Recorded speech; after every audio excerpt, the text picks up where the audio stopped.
नमस्कार। तिब्बत टीवी के हिंदी प्रसारण में स्वागत है। तिब्बत टीवी के साप्ताहिक हिंदी समाचार में हम दर्शकों को परम पावन दलाई लामा, वर्तमान तिब्बत के परिस्थिति, निर्वासन में तिब्बत तथा तिब्बत मुक्ति साधना के संदर्भ में जानकारी प्रस्तुत करते हैं। मैं हूं तेंजिन पेल्जोर। आगे देखिए इस सप्ताह के प्रमुख खबर। परम पावन दलाई लामा जी का श्याम क्षेत्र के खलसी गांव का दौरा। परम पावन दलाई लामा जी ने भीषण जंगल में आग से प्रभावित हवाई लोगों के प्रति संवेदना प्रकट की। परम पावन दलाई लामा जी ने हिमाचल प्रदेश में दोबारा प्राकृतिक आपदा के प्रति सहानुभूति व्यक्त की। परम पावन दलाई लामा जी द्वारा लद्दाख स्थित इमाम बरखा मस्जिद में मुस्लिम समुदाय को संबोधन।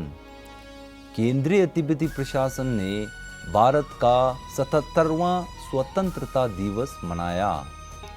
संयुक्त राष्ट्र विशेषज्ञों ने 9 तिब्बती राजनीतिक बंदी को रिहा करने की मांग की। समाचार विस्तार इस प्रकार से है।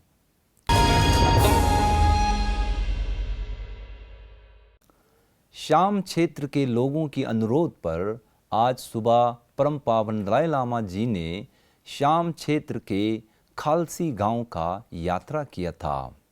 परम पावन दलाई लामा जी का खालसी गांव आगमन पर स्थानीय लोगों तथा अधिकारियों ने हर्षोल्लास और खुशी के साथ स्वागत की। श्याम क्षेत्र की दौरा में परम पावन दलाई लामा जी स्थानीय लोगों को व्हाइट तारा दीर्घायु सशक्तिकरण पर 2 दिवसीय प्रवचन देंगे।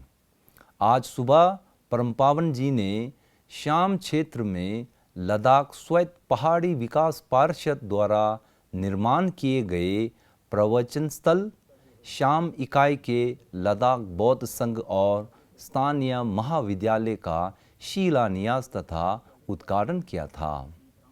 परम पावन दलाई लामा जी ने राज्यपाल जोश ग्रीन को एक पत्र लिखकर हाल ही में हुई विनाशकारी जंगल की आग के कारण विरासत इमारतें तथा जान माल की नुकसानों पर हवाई के लोगों, विशेष रूप से मोई के लोगों के प्रति अपनी गहरी संवेदना प्रकट की है।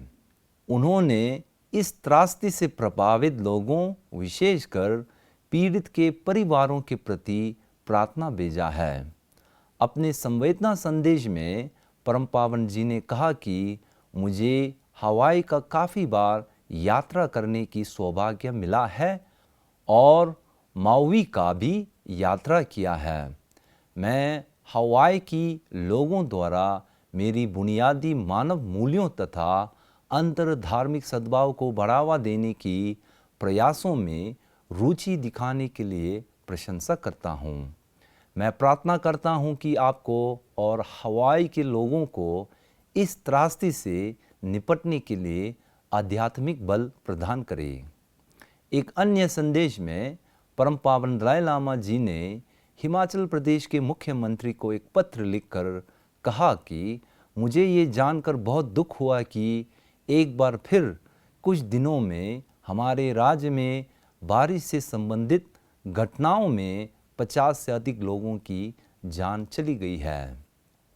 मैं उन भाइयों और बहनों के लिए प्रार्थना करता हूँ जिन्होंने अपनी जान गंवाई है और इस आपदा से प्रभावित सभी लोगों के प्रति अपनी संवेदना प्रकट करता हूँ। उन्होंने हिमाचल प्रदेश की लोगों के साथ अपनी एकजुटता के रूप में दलाई लामा ट्रस्ट से बचाव और राहत प्रयासों के लिए दान दिया है। 12 अगस्त 2023 को परम पावन दलाई लामा जी ने लद्दाख स्थित इमाम बरखा मस्जिद की तीर्थ यात्रा की। मस्जिद पहुंचने पर परम पावन जी को शिया तथा सुन्नी समुदाय के प्रतिनिधियों ने स्वागत किया। इस अवसर पर अंजुमन ई इमामिया के उपाध्यक्ष शेख नज़ीर अहमद शरीफी ने एक सुंदर प्रार्थना जाप की।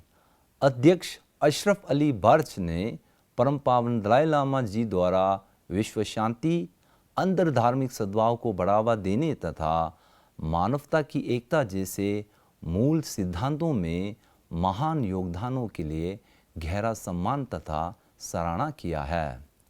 सभा को संबोधित करते हुए परम पावन जी ने कहा कि मैं जिस किसी से भी मिलता हूँ, मैं मानता हूँ कि हम सभी मनुष्य एक समान हैं। हम सभी जीवित 8 अरब लोग जन्म लेते ही माँ की ममता और स्नेह में पना लिया है।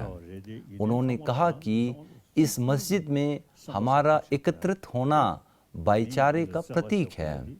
मैं एक बौद्ध भिक्षु हूँ, लेकिन मैं सभी धार्मिक परंपरा का सम्मान करता हूँ, क्योंकि सभी धर्म का मूल उद्देश्य प्रेम और करुणा की संदेश देना है। मेरी धर्म या उनके धर्म के बारे में आलोचनात्मक बात करना उपयोगी नहीं है। इसी प्रकार 16 अगस्त को लद्दाख श्वेत पहाड़ी विकास पार्षद ने सिंधु घाटी के तट पर स्थित सिंधु घाट पर परम पावन दलाई लामा जी के प्रति विदाई भोज का आयोजन किया था। इस विदाई भोज में मुख्य कार्यकारी पार्षद टाशी ग्यालशोन, सांसद जामयांग नामग्याल, केंद्रीय शासित प्रदेश के अधिकारियों के साथ लद्दाख स्थित विभिन्न संगठनों और धार्मिक समुदायों के प्रतिनिधि ने भाग लिए। भारत के 77वां स्वतंत्रता दिवस पर केंद्रीय तिब्बती प्रशासन ने भारत सरकार तथा जनता के प्रति सम्मान और कृतज्ञता के प्रतीक के रूप में एक आधिकारिक समारोह का खंगजेन किशोंग प्रांगण में आयोजन किया गया था। समारोह में केंद्रीय तिब्बती प्रशासन के प्रमुखों तथा अधिकारियों ने भाग लिए। इस अवसर पर सिक्योंग पेम्बा छिरिंग ने भारत के राष्ट्रगान के साथ भारतीय झंडा फहराया।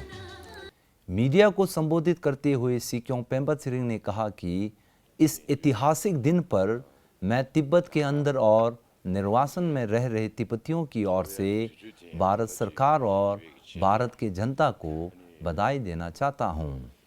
उन्होंने कहा कि स्वतंत्रता के बाद पिछले 77 सालों में भारत ने आर्थिक, सेनाई, राजनीतिक तथा जनता की कल्याण हेतु बहुत प्रगति की है।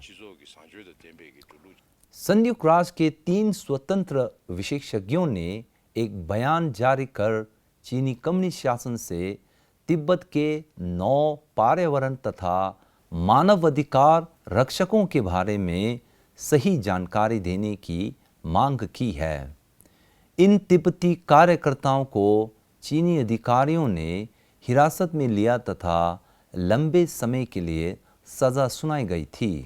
इस संयुक्त बयान को मानवाधिकार रक्षकों की स्थिति पर संयुक्त राष्ट्र विशेष प्रतिवेदक मैरी लोलर, शांतिपूर्ण सभा और एसोसिएशन की स्वतंत्रता पर विशेष प्रतिवेदक क्लेमेंट वाल तथा सुरक्षित, स्वच्छ, स्वस्थ और टिकाऊ पर्यावरण के आनंद से संबंधित मानवाधिकार दायित्वों के मुद्दे पर विशेष प्रतिवेदक डेविड बॉयड ने इन तिब्बती रक्षकों को हिरासत में लिए जाने के बारे में कम जानकारी देने पर चिंता प्रकट की है।